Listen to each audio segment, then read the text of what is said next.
Ladies and gentlemen, we are now going to have the speeches, but before we do, over there is a guest book. The bride and groom would like you to sign the guest book at some point in the evening, so pick up a silver pen. It's a small table by the bar. So let's give it up, make some noise, give a warm welcome to the first speaker of the evening, mother of the bride, Jane Clark.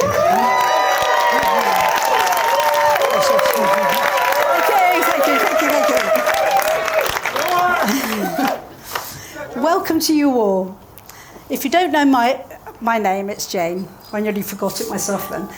Firstly, I'm making this speech on behalf of my husband, Mike, who unfortunately has a few memory problems. So please, if you see him looking a little lost, could you just point him in the right direction? But I must say, we had great fun reminiscing the girls' childhood and all the happy times we had together and still do. Mike and I would very much like to thank you all for coming to celebrate our daughter's marriage to Chris today. Some of you have come a very long way to be here, and we thank you for making that journey. Before we begin, I have nominated one person on each of your tables. If you could open the envelope and pass the said photographs around as I go through my speech. They haven't seen them. No, we haven't. No. Are we ready? Right. Picture 1. Penny was born on the 6th of May 1990, a beautiful daughter and a sister for Hannah. She was a little late arriving in this world, and we think this is the reason why, when going anywhere, it's always Penny that we're waiting for. So Chris, just to say, I know you've had plenty of experience. Please be patient. She is always worth waiting for. Hang on a sec.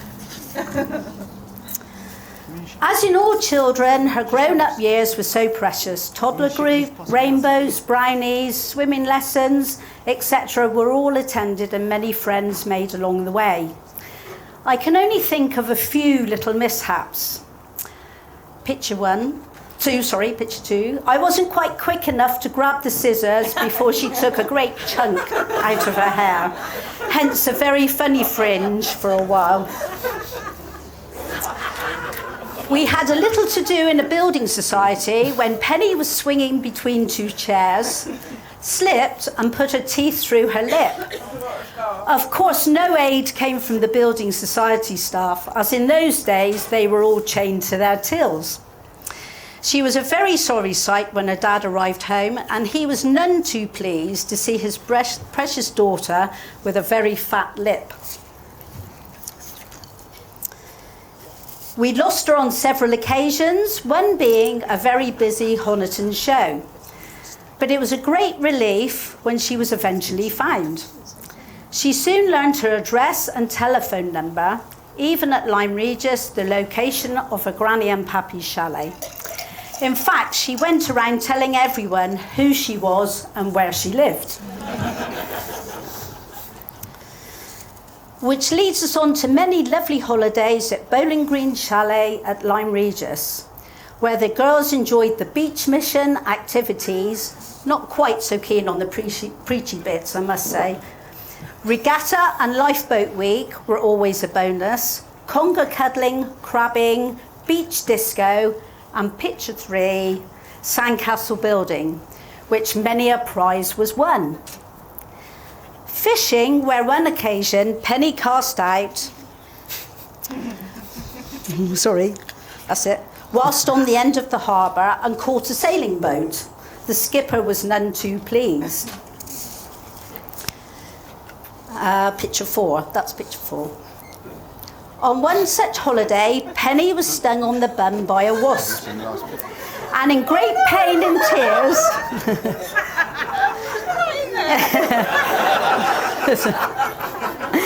she asked if she could swear. On this such occasion, Mike and I agreed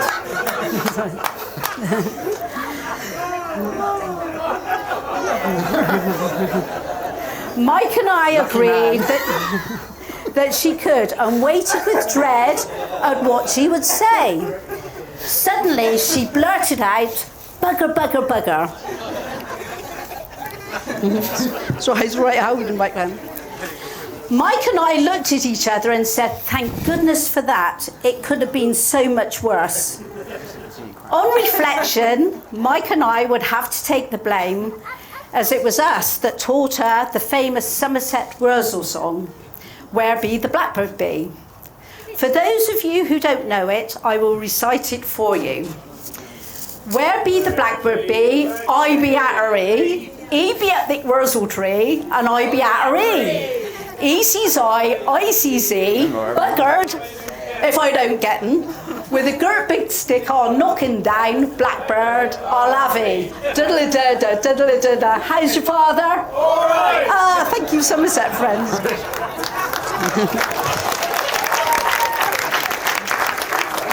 For those of you who need a translation, please come and see me later.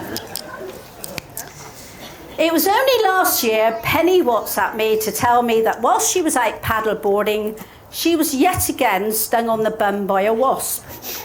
Even sent a picture to prove it. Big mistake, Penny. Picture 5. We can only hope she said similar to when she was a little girl. But guess, sorry. Woo.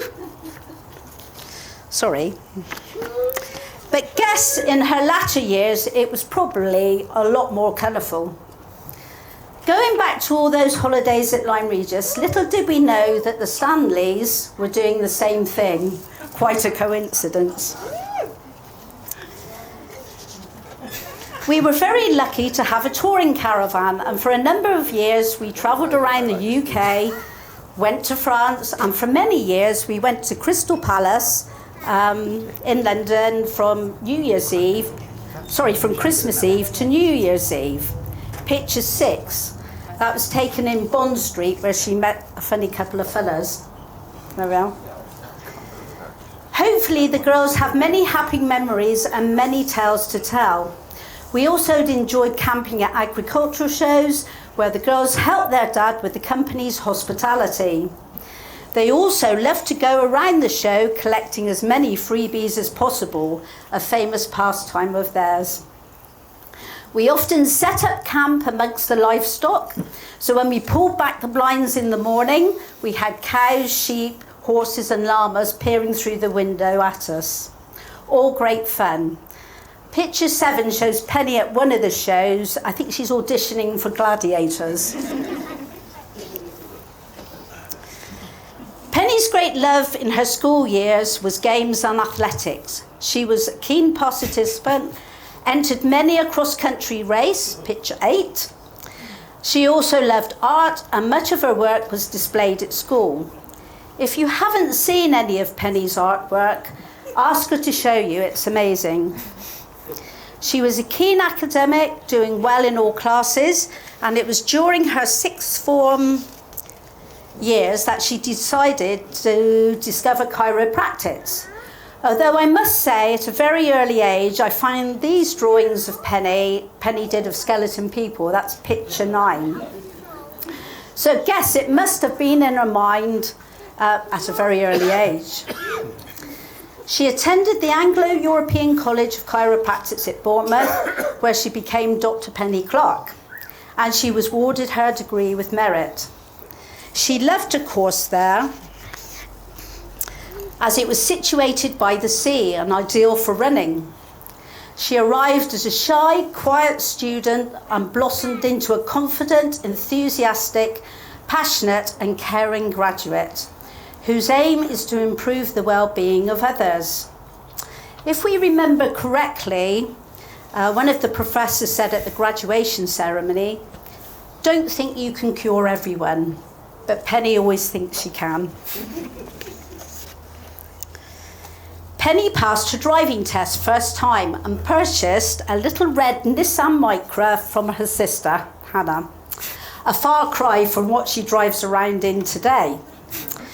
She drove it around the M25 to Essex for an interview at the spinal care clinic, where we thank Ronan for giving her the opportunity to pursue her career, which she so dearly loves.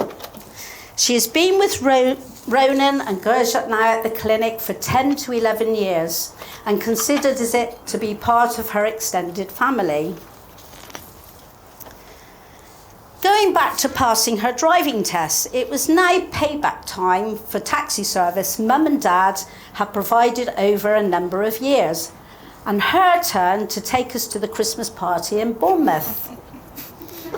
In all our refinery, we climbed in the back of the little red Nissan Micra, and with her friend up front, we were speedily delivered down the Wessex Way to a hotel in Bournemouth. Mike looking at me questioning if we should really be going this fast, and how on earth does this thing go so fast?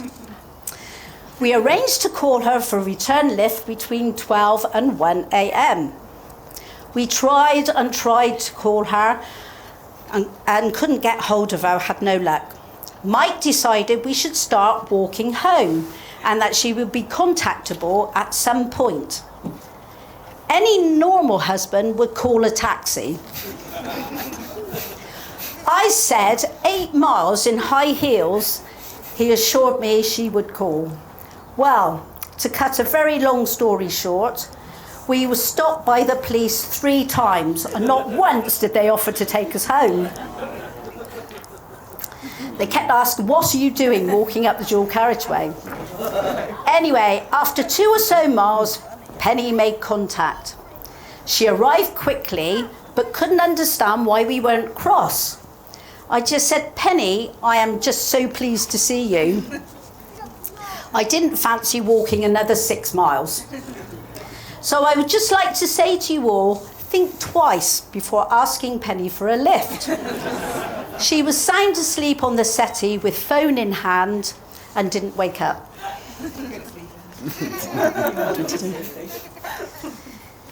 In the school and college holidays, Penny found herself emptying little jobs to earn cash to buy her sister's car. I think at one point she had 3 jobs in the summer holidays. Whilst at uni, she worked at Loch Fyne's restaurant in Poole with her sister Hannah. Penny felt that Hannah was a very hard act to follow, and I think Hannah got her out of several sticky situations. That's what big sisters are for. But guess who got the best review from the mystery diner? Yes, Penny. We had many a laugh over that one. It was in Essex that Penny met Chris, and yes, they met at the gym. Chris was a little quiet on his first visit to the West Country. Not sure if it was meeting us for the first time or that he couldn't understand a word we were saying. But over the years, I think he has now tuned in. Chris soon became known to our family as JC. This came about when Penny was with her sister Hannah and husband Rich. They were discussing about Chris's muscles. I think the first son-in-law was a little envious. But one of them said, does he juice? Whatever that means. And Penny, in all her innocence, said, yes, she thought Chris was quite juicy. So JC, Juicy Chris, was born.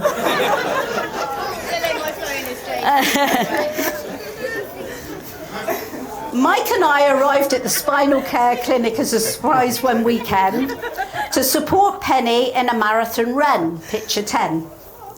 Her face was an absolute picture when she saw us. We had to wait for her to finish work, and I expect some frantic calls were being made to Chris to warn him of our imminent arrival. So not to shock him. But bless him, he looked pleased to see us. Well, we can only hope that was the case. Something we will never know. Picture 11.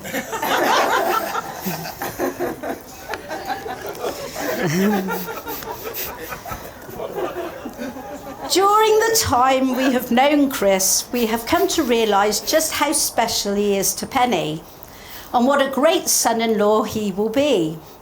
and we take this opportunity to formally welcome him into our family.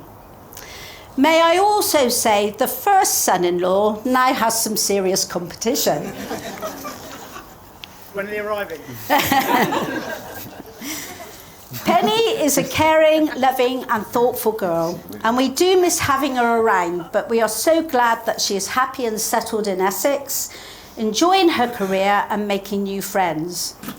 And so pleased that Sharon and Michael and family have all supported her and welcomed her into their family. We thank you all so much for that. At least when Penny and Chris come to Dorset, we have valuable time with them, and also love to stay in Shenfield with them, with Bella, their very precious Labrador. Bella can't be with us today, but if you look at the grooms, ushers and father of the bride and groom's socks, they are wearing them in honour of Bella. A pet for Penny at last. In her childhood, the only pet she had was anything she could find in the pond. If Penny shows you, Chris, as much love as she has shown us over the years, you will be a very lucky man. And some advice from Mike, Chris: you have to have a short memory and a sense of humour for a successful marriage. Mike and I are so fortunate to have two beautiful daughters, picture 12, who only just recently arranged a surprise visit in London, where we all met up, had a lovely lunch and surprise tickets to visit Buckingham Palace, which Mike and I have wanted to do for some time, and it was all for our 40th wedding anniversary. We had an amazing time. Thank you very much. Well, Penny, it just leaves me to say how beautiful you look today, how proud we are of you, and how much loved you are. We wish you a happy, healthy and prosperous marriage to Chris. So please, could you raise your glasses to Penny and Chris? Thank you. Penny and Chris. That's me, finished. Let's hear it from the mother of the bride, Jane Clark. So I'm speaking next man of the day, the groom, Chris.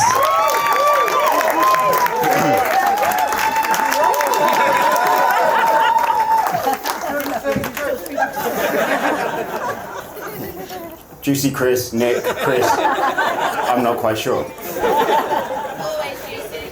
We'll go for JC tonight. It genuinely makes me the happiest man alive to be able to stand here today at this beautiful venue and say, ladies and gentlemen, friends and family, on behalf of my wife and I, welcome to our wedding, and thank you sincerely for sharing this special day with us.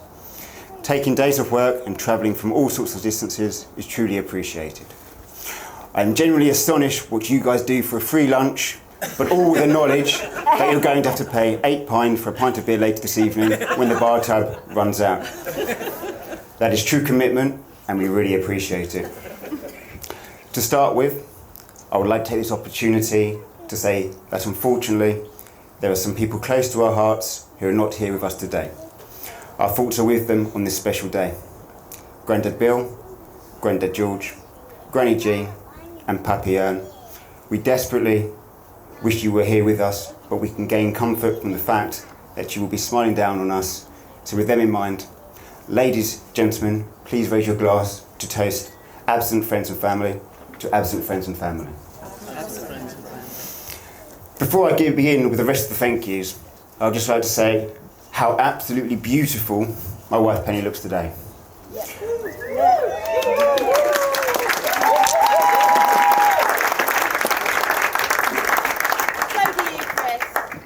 Thank you, / Nick.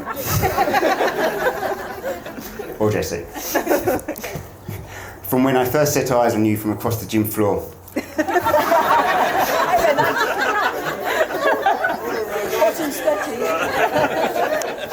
I'm in awe of your happiness, enthusiasm, positivity and love for life, and cannot thank you enough for how amazing you've been to me over the past 9 years.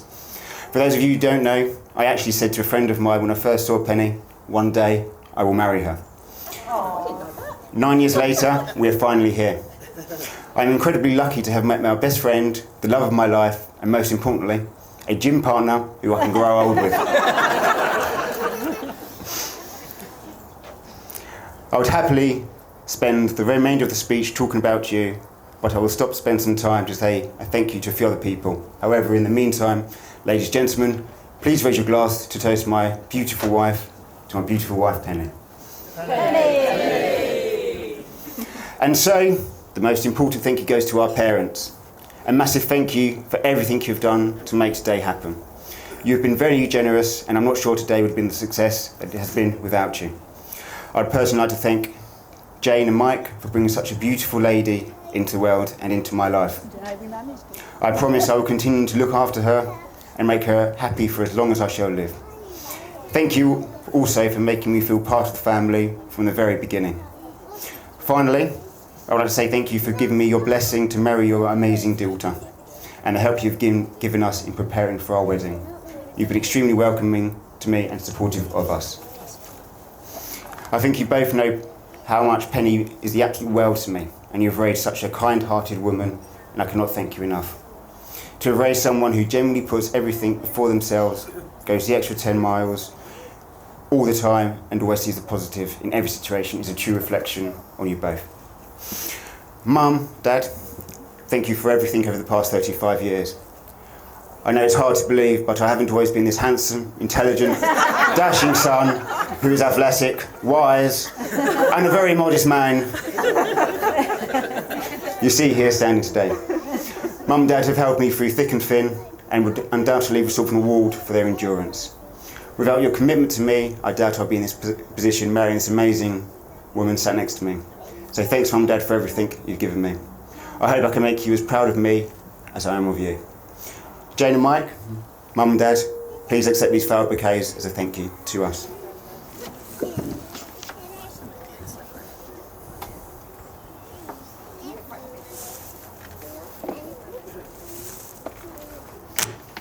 You just leave them there. Oh, darling, thank you. Thank you. I'll pass you yours in a minute. Yeah, just leave it. Cheers. Thank you. Thank you.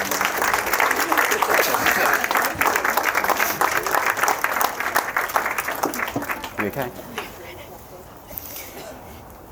I would like to thank the bridesmaids who all look amazing. I know you have all been a great help in supporting Penny, and we both really value your help.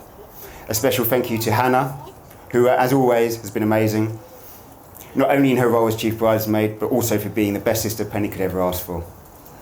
I understand the bridesmaid and some of Penny's closest friends organised a great hen do in France, and Penny was overwhelmed as to how much completely you spoiled her, so thank you. And not forgetting a very special mention to our beautiful flower girls, Livy, Fifi, who made the wedding entrance extra special. You both look beautiful. A quick mention to the three ushers, Josh, Gareth and Adam. Thank you for ensuring the stag do was something to remember. Before the 70% shot that was. I'll tell the stories later. A very special mention and thank you to our page boys, Max, Jazzy, Teddy and William, who all look extremely well dressed. Finally, a very special mention to our youngest page boy, Frank. As some of you who are aware, Frank was recently diagnosed with cancer and is undergoing treatment at Great Ormond Street. Whilst he is oblivious to this speech, the strength both Frank and his parents, Emily and Josh, have shown is truly inspiring to everyone. You're role models to all of us here, and we could not be more proud of you. With that in mind, Frank deserves his own very special toast. Ladies and gentlemen, I would please ask you to kindly stand if you are able to, and raise your glass to toast to the very special Frank and his parents, Emily and Josh. To Frank, Emily and Josh. Good health, yeah.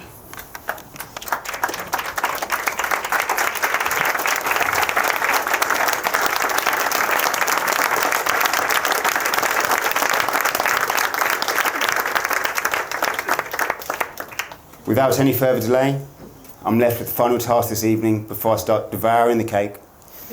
And and embarrassing myself with my atrocious dancing ability. Note to everyone, please be kind during the first dance. And also, I know there's rumours about me having dancing lessons. There was one dance lesson, and the dance teacher said he can't dance. And that was the end of the dance lesson. So expect an ironing board trying to move around the dance floor. Nothing else. Alternatively, Nick, you might be able to step in on me on this one. Nick, thank you for organising a stag do, which was just what I was after in every respect. Aside from this very important duty, I couldn't have asked for nor thought of anyone else who I'd want to be standing beside me with Penny when I walked down the aisle earlier today. I have plenty of stories I could begin to tell people, some was previously shared at your wedding, but I will allow you the responsibility of sharing more of our memories together. Over to you, bro.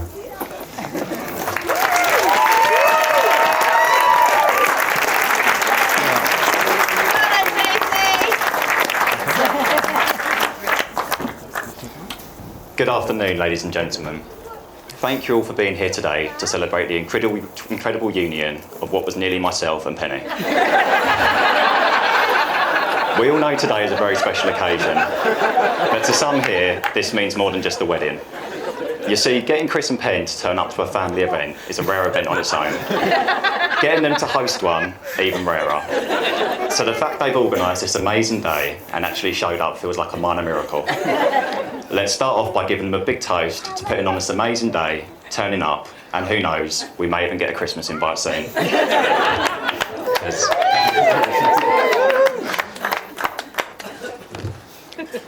At this point, I should probably introduce myself.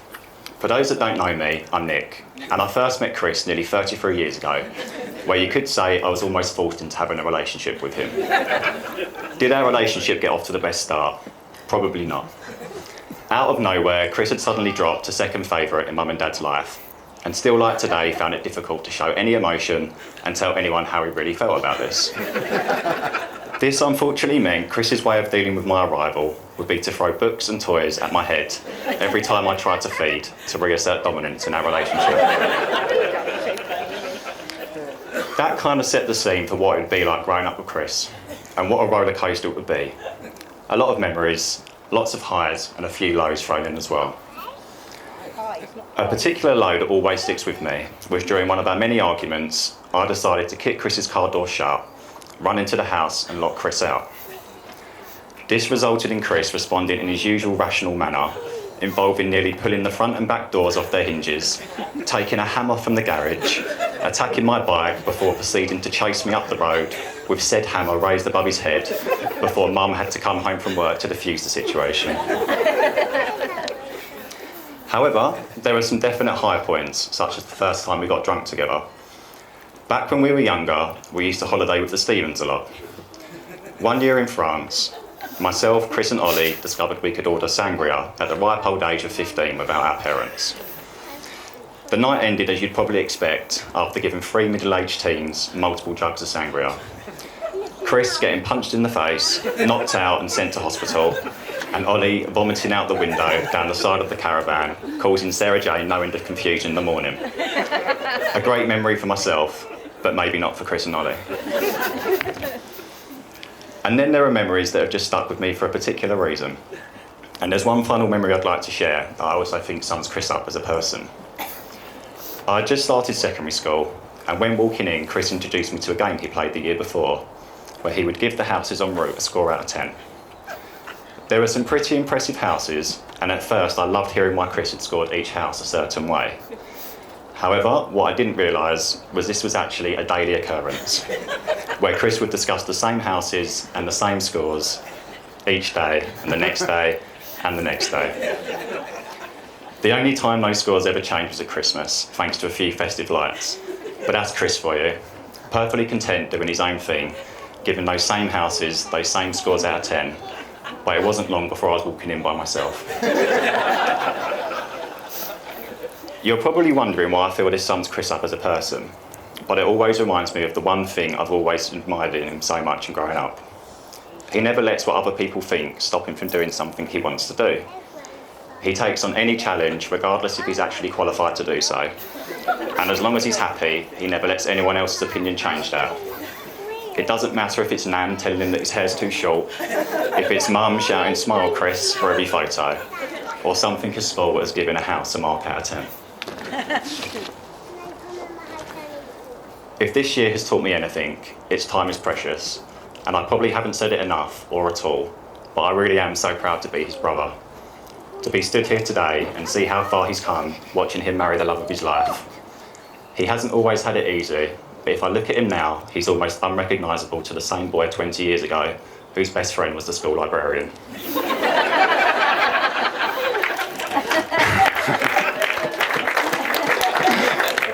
But today is not just about Chris. It's about celebrating the love he's found with Penny. It of course goes without saying you look absolutely beautiful today, Pen, and I hope Chris realises how lucky he is to be stood here next to you. He won't find anyone else that puts up with his gym, toilet and eBay habits. And I know he's not the most emotional, but I've never seen him happier than when he's with you.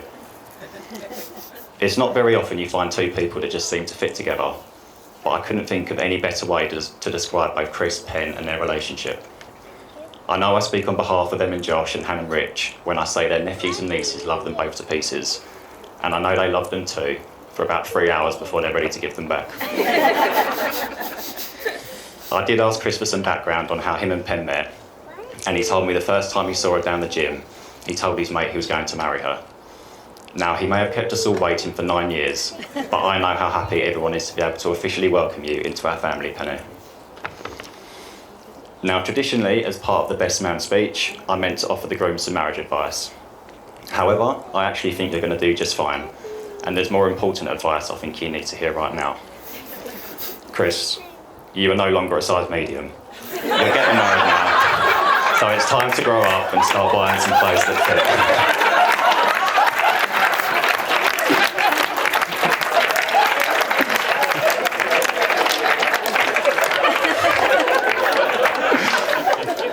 I think it's about time I wrap up, but lastly, I want to see everyone up having a great time tonight, enjoying a few drinks. Please remember to pace yourself. And on that note, well done to Chris, who has managed to get past 5 o'clock without being sick or down himself, unlike on the takeover. Thank you, William. I know Chris and Pen have got some great entertainment booked, so get yourself on the dance floor. And even if you don't want to dance, there's nothing more entertaining than watching Chris trying to dance. So at the very least, stop by to check that out. Thank you again, Chris and Pen, for this amazing day and allowing me to be part of it.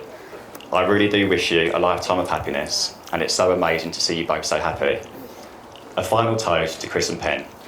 May your love be as strong as the bond between brothers, and may your journey be filled with love, joy, and endless happiness.